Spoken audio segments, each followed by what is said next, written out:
Hey YouTube, it's your girl Kim. Welcome back to my channel. So in today's video, I know you guys can already tell by the title, so we're going to be talking about this wig that I'm wearing. That's by Terristyles, aka Fabulasityisme, if you guys have followed her on YouTube. But before we get into the video, go ahead and click that subscribe button if you're not already subscribed. Hit that bell for post notifications. Give me a thumbs up. Might as well also comment down below because I do respond to those comments. But yeah, let's just get right into it. Now for this video, now you guys know I don't normally look at my phone, but I had to jot down the notes. Normally I just try to go off the top of my head in my videos, but in this video I felt as though it's necessary for me to go over the pros and the cons that I think about this wig. So let's get right into it. So a pro, if you guys haven't already watched my initial impressions unboxing video, I'm going to leave that down below. As I stated before, is the price. So I paid $850 for this wig, which I think is an amazing price. This wig is 26 inches. So for 26, I think she put like 3 bundles of hair in it. So for a wig that's 26 inches, which is pretty long, to be $850 with a frontal, to me, is cheap. Some people might not say it's cheap, but it's cheap just for the length of hair that you're getting. So that would be pro number one.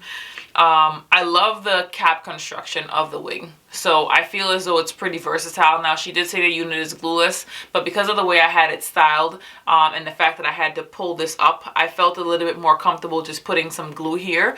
Now there's no glue at the sides. I do have my edges here out. But yes, so it's just stuck right up to here, and then the rest of it is just held down with that elastic band. So I did like the construction of the frontal, in addition to the fact that it is definitely a glueless wig.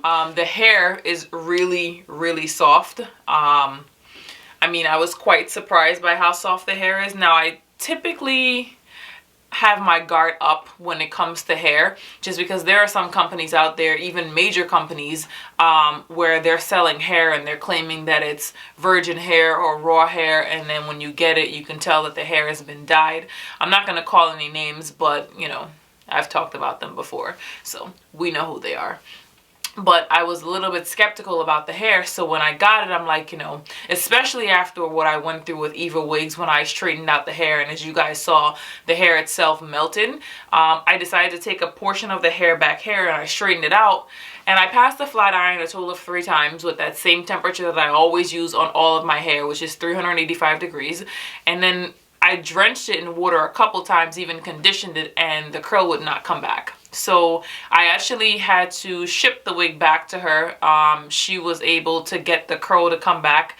Maybe I just panicked, and in the moment I didn't give it enough time for the curl to come back, but she was able to get the curl to come back. She was very accommodating, very good. That's one of my other pros too. Very, very good when it comes to customer service. Like, she answered all my questions.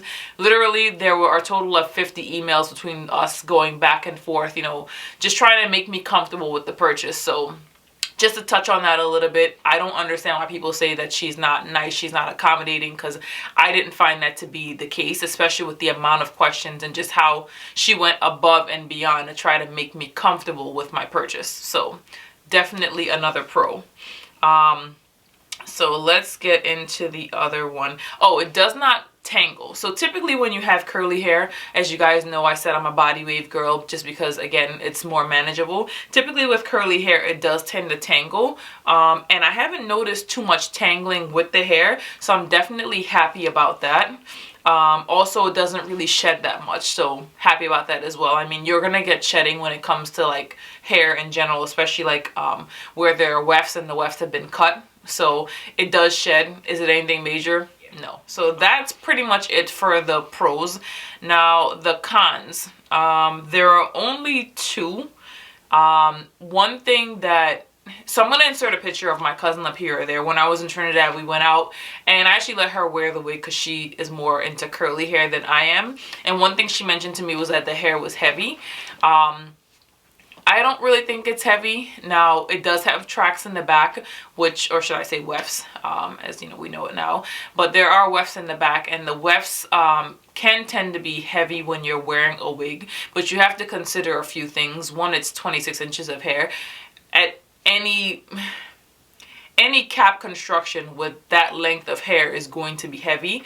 And I think for her, since she typically gets sew-ins in her hair, she's not accustomed to just feeling the weight on a cap just sitting on her head. So she said it was heavy. I don't find it's heavy because I wear wigs all the time. I do have longer wigs and I know what to expect. So I guess I'm not even sure if that qualifies as the con because I'm used to it, but she did mention it. Now, the other thing that I didn't really like, the only thing I really don't like about this wig is the frontal. So the frontal, I think I measured it, it might be 18, maybe 20 inches. Now, again, her wigs are pretty reasonably priced. I wish I would have known before I purchased the wig that maybe there was an option to get it a little bit longer. In the pictures that I seen on her page with this wig, she actually had it styled like this, in addition to it being, I think, styled in like a side part. So you couldn't really tell by the pictures how short the frontal on the unit was. So just to give you guys an idea, I'm gonna try to stand up because I'm not sure if you guys can really see, or stand up a little bit. So the frontal comes to like right here, and then the rest of the hair like falls like all the way down here. So not the end of the world, because I noticed that when my cousin had it styled, she did like a wet look. Again, you'll see it in a picture whenever I insert it.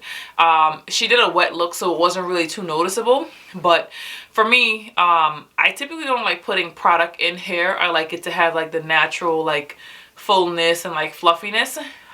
Immediately once I arrived in Trinidad and took the wig out and decided I was going to style it for her, I noticed a difference in the length. And I didn't really like that. I think that the frontal should be a little bit longer. But again, that's really like the only con that I have about this wig. So far, so good. I would still definitely recommend it. If anyone is looking for a glueless unit, again, because of the amount of money that you're going to be spending, I think her wigs are about $500. I think that's a reasonable price for a glueless unit with this quality of hair. Like if I need to upgrade, not really upgrade, but update my everyday wig, rather than making one, because you guys know I know how to make wigs just because it takes 5 hours, and then when I buy the hair, I'm probably at about, I don't know, $400 already. So why not pay the extra just to have her make it, because her wigs, some of her wigs are like $500. So for right now, I'll still recommend it. I'm definitely going to come back in about 3 months to let you guys know if my thoughts are the same on this wig. But yeah, that pretty much wraps up this video. Thanks for tuning in. Don't forget to subscribe. Bye for now.